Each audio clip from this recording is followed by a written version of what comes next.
Hi friends, நம்ம வெஜிடபிள்லாம் போட்டு பிதுக்கொட்டை போட்டு ஒரு குருமா வைக்கிறோம் சப்பாத்திக்கு. அதுக்கு சின்ன வெங்காயம், தக்காளி, சோம்பு, ஒரு பச்சை மிளகா, கருவேப்பிலை போட்டு தாளிச்சிட்டேன். இது கொஞ்சம் வதங்கினதும் நம்ம வெஜிடபிள்ஸ்லாம் போட்டுக்கலாம். இது நல்லா வதங்கிடுச்சு. இதில் கொஞ்சம் இஞ்சி பூண்டு பேஸ்ட் போட்டுக்கலாம். நம்ம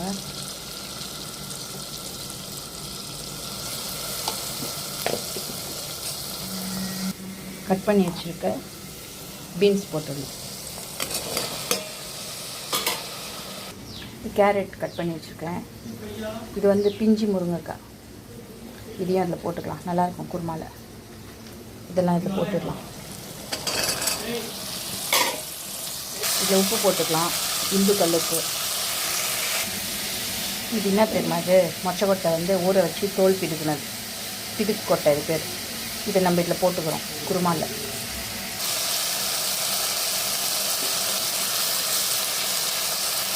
குழம்புல நம்ம மஞ்சள் பொடி, மிளகா பொடி போடல. மஞ்சள் பொடி போட்டுட்டேன். மிளகாத்தூள், குழம்பு மிளகாத்தூள் ஒரு 2 ஸ்பூன். இதிலே நான் காஷ்மீரி சில்லி போட்டு அரைச்சி வச்சுருக்கேன். உங்களுக்கு சொல்லியிருக்கேன். இது கொஞ்ச நேரம் வதங்கட்டும். அதுக்குள்ளே மசாலா ரெடி பண்ணிடலாம். தேங்காய், இதில் தேங்காய் ஒரு 3 சில்லு தேங்காய், 3 சில்லுனா 3 தட்டு தேங்காய், மிளகு, சோம்பு, இதை மட்டும் அரைச்சி அதில் போட்டு போகிறோம். தேங்காய் சேர்த்துட்டோம்.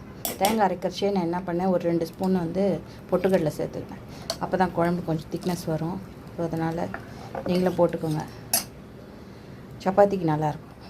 சப்பாத்திக்கு, இட்லி, தோசைக்கு ஒரு 2 விசில் விட்டுடலாம். நம்மளோட பிதுக்கொட்டை குருமா ரெடி. வாங்க சாப்பிடுங்க.